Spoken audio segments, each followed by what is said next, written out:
Hi guys, good morning. अभी हम लोग लेके आए हैं आप लोगों के बीच एसएससीजीडी का सीरीज चल रहा है जिसमें प्रॉफिट एंड लॉस चैप्टर चल रहा है। इसका सेकंड वीडियो है। देखिए, हमने फर्स्ट वीडियो में आप लोगों को बताया था कि क्रैमूल विक्रैमूल, कैसे क्रैमूल निकलता है, कैसे विक्रैमूल निकलता है, लाभ प्रतिशत हानि प्रतिशत। यहाँ पे हम लोग क्रैमूल विक्रैमूल और अंकित मूल्य के बीच क्या रिलेशन है इसको देखेंगे।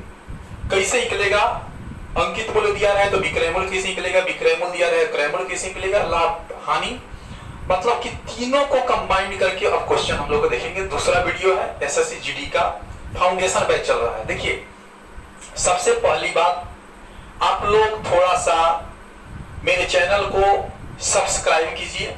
नया चैनल है। जो कंटेंट कहिएगा, जैसा टाइप का क्वेश्चन कहिएगा, जो चैप्टर का कहिएगा, हम उस चैप्टर को लेके आएंगे आप लोगों के बीच। कुछ स्टूडेंटों ने हमको फोन करके बताया, कुछ स्टूडेंट, कि सर न्यू पैटर्न का क्वेश्चन का सॉल्यूशन लेके आइए। तो हम 1 सितंबर से स्टार्ट करने वाले थे सीजीएल, एमटीएस, एडीसी वगैरह का पीटी लेवल का क्वेश्चन। बिल्कुल करंट अप टू डेट जैसा क्वेश्चन पूछा जा रहा है। लेकिन कुछ स्टूडेंटों ने हमको फोन करके बताया कि सर थोड़ा सा जल्दी लाइए। तो हम आज ही से एक और वीडियो बनाने जा रहे हैं एमटीएस, एसएससी, एडीसी और बिहार एसएससी का पीटी लेवल का क्वेश्चन, बिल्कुल अप टू डेट जैसे जैसे क्वेश्चन पूछ रहा है, बिल्कुल उसी पैटर्न का सेम क्वेश्चन। तो आप लोगों से मेरा नम्र निवेदन है कि कृपया करके मेरे चैनल को सब्सक्राइब कीजिए ताकि मेरा मनोबल बना रहे और हम बिल्कुल अप टू डेट क्वेश्चन आप लोगों के समक्ष लेकर आते रहे। जो भी प्रॉब्लम है थोड़ा सा कमेंट कीजिए कि सर इस टाइप का क्वेश्चन लाइए, ये प्रॉब्लम है, या वीडियो बनाने में यहाँ प्रॉब्लम क्रिएट हो रहा है, हम लोग को देखने में यहाँ प्रॉब्लम क्रिएट हो रहा है। तो थोड़ा सा देखिए, समझिए। हम जो क्वेश्चन लेके आज आएंगे आप लोगों के बीच, अगर आप लोग को बेसिक जानकारी चाहिए तो हमारा एसएससीजीडी का सीरीज चल रहा है, उसको देखिए। अगर हाई लेवल का क्वेश्चन चाहिए, मार्केट में अप टू डेट क्वेश्चन चाहिए, तो आप लोग बिहार एसएससी, एलडीसी, एमटीएस का जो हम वीडियो लेके आ रहे हैं उसको देखिए। जो प्रॉब्लम हो आप लोग कृपया करके प्लीज कमेंट कीजिए, हम उस पर ध्यान देंगे, वैसा वीडियो लेके हम आएंगे। आज हम लोग देखेंगे, यह एसएससीजीडी का बैच है, इसमें हम लोग आज देखेंगे क्रैमूल, विक्रैमूल और अंकित मूल्य के बीच में रिलेशन। देखिए, हम इसके पहले वाले वीडियो अगर आप लोग नहीं देखे तो प्लीज देखिए। वहां पे हम समझाए थे कि 2 पॉइंट आप लोगों को बताए थे कि डिस्काउंट हमेशा एमपी पे दिया जाता है और लाभ हानि की तुलना क्रैमूल से किया जाता है। ठीक है, डिस्काउंट कहां दिया जाता है, हमेशा एमपी पे, और लाभ हानि की तुलना क्रैमूल से पे किया जाता है। देखिए, एसएससीजीडी में बिल्कुल इसी टाइप का क्वेश्चन रहेगा, इससे हाई लेवल का क्वेश्चन नहीं रहेगा। आप लोग प्रीवियस क्वेश्चन उठा के देख लीजिए, बिल्कुल बेसिक, हर चैप्टर का बेसिक क्वेश्चन रहेगा। अगर आप लोग थोड़ा सा हाई लेवल का क्वेश्चन देखना चाहते हैं तो हमारा कंटेंट लेके हम आए हैं SSC, MTS, ADC, Bihar SSC का पीटी लेवल का क्वेश्चन, उसको देखिए और तब हमको कमेंट करके बताइए कि सर क्वेश्चन कैसा है, बेहतरीन क्वेश्चन सेलेक्ट किए हैं कि खराब क्वेश्चन है, तब बताइए। चलिए, यहाँ पे देखिए, हम बताए थे, देखिए डिस्काउंट हमेशा एमपी पे दिया जाता है, मार्क प्राइस पे, मतलब जितना इस कलम पे दाम लिखा रहेगा आप उसी में से कुछ छुड़वाइएगा।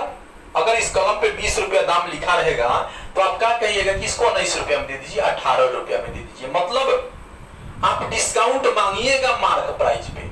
अगर वह 18 रुपया लेके दे दिया तो जितना डिस्काउंट करके वह आपको कलम दिया वह आपका विक्रय मूल्य हो गया। दुकानदार के लिए क्या हो गया, विक्रय मूल्य हो गया। अब सीधी हम क्वेश्चन पे आते हैं, क्योंकि इसका बेसिक क्वेश्चन, बेसिक पॉइंट हम आप लोगों को फर्स्ट वीडियो में दे चुके हैं। क्वेश्चन कह रहा है कि एक व्यापारी पंखों पर वास्तविक मूल्य से 40% अधिक मूल्य अंकित कर रहा है। मतलब कि जितना में कलम वह खरीदा है या इस कलम को बनाने में जितनी कंपनी की व्यय हुई है उससे 40% बढ़ा के वह अंकित कर रहा है, मार्केट प्राइस लिख रहा है, अधिक अंकित करता है तथा इस पर 15% छूट देता है। डिस्काउंट हमेशा एमपी पे दिया जाता है। तो मान लीजिए कि कि इस कलम को बनाने का लागत मूल्य कितना है 100 रुपया, और वह एमपी कितना किया, मार्क प्राइस कितना लिखा इस पर 40% बढ़ा के, मतलब 140 रुपया। देखिए 100 इसलिए मानते हैं हम कि 100 का परसेंटेज वैल्यू और डिजिट वैल्यू सेम होता है। अगर हम बोले कि 100 रुपया का 20% कितना है, तो आप इजी वे में बोल दीजिएगा 20 रुपया। 100 रुपया का 40% कितना है, तो आप बेहिचक बोलिएगा 40 रुपया। लेकिन वहीं बोले हम 80 रुपया का 40% बताइए, तो आप थोड़ा सोचिएगा, 80 का 40%, 8 चौका 32 रुपया, लेकिन 100 का 40% 40 रुपया, क्योंकि 100 एक ऐसा अंक है जिसका परसेंटेज और डिजिट वैल्यू सेम होता है। इसी कारण हम सीपी हमेशा 100 मानते हैं। देखिए 100 माने और 40% बढ़ाना है तो सीधे 40 को बढ़ा देंगे। अगर हम यहाँ पे 80 मानते या दूसरा कोई अंक मानते तो इसका 40% हमको निकालना पड़ता और तब बढ़ा के हम एमपी लिखते। तो 100 रुपया में वस्तु खरीदे और मार्क प्राइस कितना 40% बढ़ा के लिख दिए। अब डिस्काउंट इसी पे दिया जाएगा, और कितना डिस्काउंट दे रहा है 15%। ठीक है, तो 140 को 15% छूट पे बेचा गया, तो कितना में बेचा गया 85% पर। मतलब एमपी को 15% डिस्काउंट देके बेचा गया, तो डिस्काउंट कितना दिया गया 15%, तो बेचा गया कितना परसेंट पर 85% पर। अब देखिए 5 से कटाइए 17 मर्द में, और ये हो गया आपको 20 25 है, 5 17 20 25 है, 0 से 0 कैंसिल, और 2 सत्ते 17 सत्ते 119, अर्थात ये हमारा हो गया एसपी। मतलब कि किसी वस्तु को 100 रुपया में खरीदा गया, उस पे 140 रुपया दाम चिपकाया गया, और उसको 85% पर 119 रुपया में बेचा गया 15% डिस्काउंट देके। तो खरीदा है 100 रुपया में और बेच दिए 119 रुपया में, कितना परसेंट फायदा कमाए हम 19%। देखिए 100 मानने से हमको ना परसेंटेज निकालना पड़ा, ना यहाँ पे 40% बढ़ाया गया तो इसका भी परसेंटेज नहीं निकालना पड़ा। 100 रुपया वस्तु का दाम है, 119 में बेच दिए, सीधे 19% का फायदा हुआ। 100 मानने से यही फायदा होता है कि परसेंटेज निकालने की जरूरत नहीं होती है। कोई दिक्कत इस क्वेश्चन में? कोई दिक्कत नहीं होनी चाहिए, इसी पैटर्न का क्वेश्चन पूछेगा। चलिए हम नेक्स्ट क्वेश्चन लेके आए हैं। एक घड़ी विक्रेता, क्वेश्चन कह रहा है कि एक घड़ी विक्रेता अंकित मूल्य पर 5% बट्टा देता है। अंकित मूल्य पर 5% डिस्काउंट कर दिया। यदि 7% बट्टा देता तो पहले से उसे 30 रुपया कम लाभ होता। देखिए दुकानदार जो है डिस्काउंट ज्यादा देगा तो प्रॉफिट कम होगा, सीधी सी बात है, और डिस्काउंट कम देगा तो प्रॉफिट ज्यादा होगा। तो पहले वह 5% छूट देता था, अब वह 7% छूट दे रहा है, तो पहले की अपेक्षा 30 रुपया कम फायदा होगा उसको। तो कह रहा है अंकित मूल्य बताइए। देखिए डिस्काउंट इसके फर्स्ट वीडियो में हम देखे थे, बताए थे आप लोगों को, एक बार प्रॉफिट एक बार लॉस दोनों जुड़ जाएगा। 10% प्रॉफिट 20% लॉस, तो विक्रय मूल्य में अंतर 30-20 50। 10% प्रॉफिट और 20% लॉस हो तो विक्रय मूल्य में अंतर 20 और 10 30%। लेकिन एक बार प्रॉफिट एक बार लॉस दोनों जुट जाएगा, एक बार लॉस एक बार फिर लॉस दोनों घट जाएगा, प्रॉफिट घट जाएगा। डिस्काउंट का मतलब लॉस, डिस्काउंट का सीधा मतलब है दुकानदार को लॉस। डिस्काउंट ज्यादा प्रॉफिट कम, डिस्काउंट कम प्रॉफिट ज्यादा। तो कह रहा है कि अगर 7% डिस्काउंट दे रहा है तो एक बार 7% का छूट दिया, और एक बार पहले दिया 5% का छूट और पुनः उसके बाद दिया 7% का छूट। दोनों छूट है, दोनों लॉस है, तो क्या होगा घटेगा। दोनों में अंतर का परसेंट 2%, और इस 2% का वैल्यू क्या है 30 रुपया कम फायदा हुआ। दोनों विक्रय मूल्य में कितना का अंतर 30 रुपया का। तो क्वेश्चन कर रहा है अंकित मूल्य बताइए, तो 100% बराबर कितना हो जाएगा, वो 30/2 × 100, 1500 रुपया क्या हो गया आपका अंकित मूल्य। कुछ नहीं है क्वेश्चन में, सीधी सी बात है। पहले 5% का छूट दिया गया, उसके बाद 7% का छूट दिया गया, तो दोनों छूट में कै परसेंट का अंतर, तो 2% का, और रुपया में अंतर कितना 30 रुपया का। तो 2% का वैल्यू 30 रुपया है, तो 100% का वैल्यू क्या हो गया 1500 रुपया हो गया। ठीक है,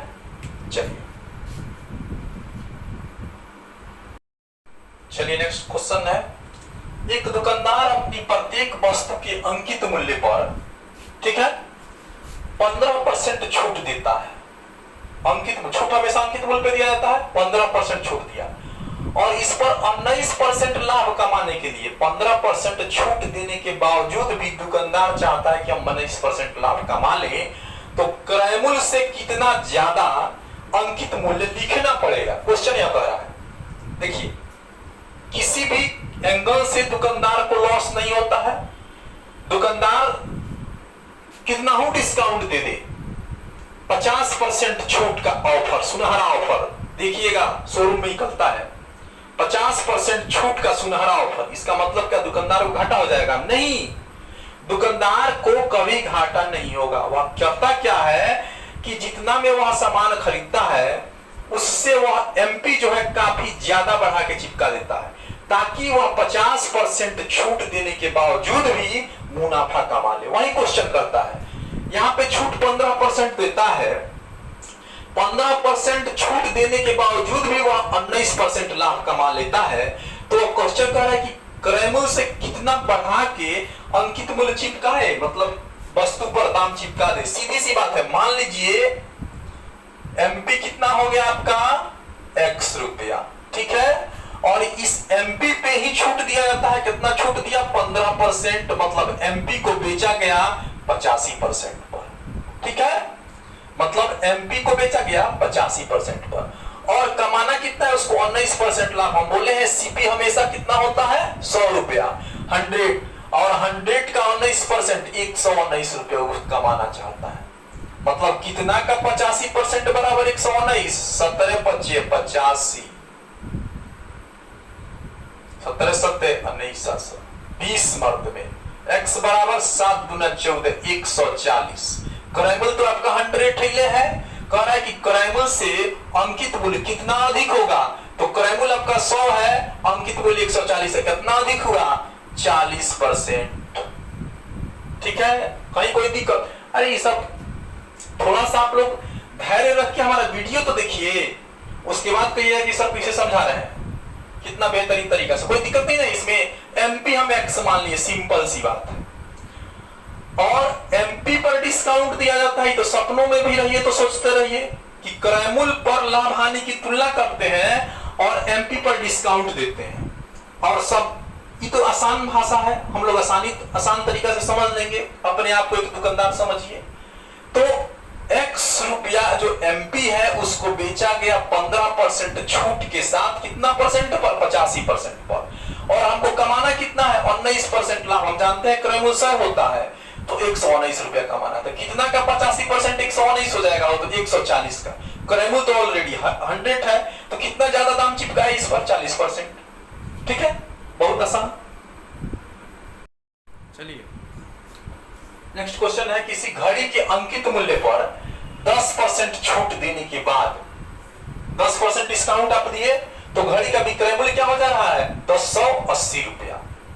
यदि छूट नहीं दी जाए तो दुकानदार को 20% का लाभ हो जाता है। घड़ी का क्रय मूल्य बताइए, सीधी सी बात है। देखो, किसी घड़ी के अंकित मूल्य पर 10% का क्या दे रहे हैं हम? डिस्काउंट दे रहे हैं। तो डिस्काउंट हमेशा एमपी पे दिया जाता है, तो मान लीजिए माना एमपी बराबर कितना? x रुपया, और इस पर डिस्काउंट दिया गया कितना? 10%, इसको बेचा गया 90% पर। क्या हो गया? हमारा एसपी हो गया 10%, एमपी पर 10% छूट देके हम बेच दिए, और कितना में बेचे? 1080 रुपया में। तो x का वैल्यू क्या हो जाएगा? 0 से 0 कैंसिल, 9 एकम 9 और 9 गुना 18 120, अर्थात x बराबर हो गया 1200 रुपया। हमारा मार्क प्राइस क्या हो गया? हो 1200 रुपया, ठीक है। मार्क प्राइस कितना हो गया? 1200।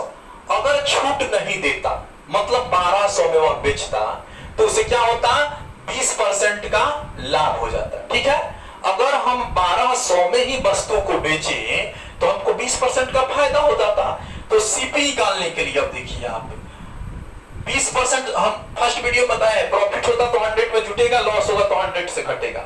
तो 20% फायदा हो रहा है, तो 120% हो गया, और 120% का वैल्यू हम क्या लाए हैं? 1200 रुपया। मतलब 1200 में वस्तु को बेचते तो 20% फायदा होता, तो 100% बराबर कितना हो जाएगा? हो 1200 बटा 120 गुना 100, 0 से 0 10 मर्द में कटा, 1000 रुपया क्या हुआ हमारा? सीपी हुआ। देखिए कहीं कोई ट्रिक की जरूरत नहीं है। टीचर लोग बोलते हैं हम सारे क्वेश्चन ट्रिक से बनवाते हैं, तो समझ लीजिएगा कि जो टीचर बोले कि हम ट्रिक से क्वेश्चन का सॉल्यूशन कराते हैं, तो समझ लीजिएगा कि वह क्वेश्चन केवल आप क्लासरूम में ही सोल्व कर सकते हैं, एग्जामिनेशन हॉल में नहीं। इतना ध्यान रखिएगा, क्योंकि कंसेप्ट सबसे पहले जरूरी है। यहाँ पे कहीं ट्रिक नहीं लगाया है, हम किसी भी क्वेश्चन को ट्रिक से नहीं बताते हैं। हमारा कंसेप्ट ही ट्रिक से बेहतर होता है। हमारा कंसेप्ट एक लाइन में क्वेश्चन बनाता है और इसी कंसेप्ट से ट्रिक खोजा गया। तो सबसे पहले आप कंसेप्ट से समझिए, एक भी क्वेश्चन हम ट्रिक से नहीं बनाते हैं, सारा क्वेश्चन कंसेप्ट से बनाते हैं। और हमारा कंसेप्ट है एक लाइन में सॉल्यूशन देता है, कुछ करने की जरूरत नहीं। एमपी हमारा कितने निकल गया 1200, और एमपी को पर बिना डिस्काउंट दिए बेचा जाता तो हमको 20% का प्रॉफिट हो जाता। तो 120% बराबर 1200, तो 100% बराबर कितना 1000। ठीक है, जो टीचर कहे कि हम ट्रिक से क्वेश्चन का सॉल्यूशन कराते हैं, समझ लीजिए कि वह क्वेश्चन केवल आपसे क्लासरूम में बनवाएगा, आपसे एग्जामिनेशन हॉल में क्वेश्चन नहीं बन पाएगा। क्योंकि अब क्वेश्चन वैसा नहीं आ रहा है जो हम लोग 4 साल 5 साल पहले बनाते थे, क्योंकि अब क्वेश्चन में उलझा दे रहा है, प्रॉब्लम क्रिएट हो जा रही है आप लोगों से या सबसे। तो अब ट्रिक का फेरा नहीं, कंसेप्ट सबसे जरूरी है। चलिए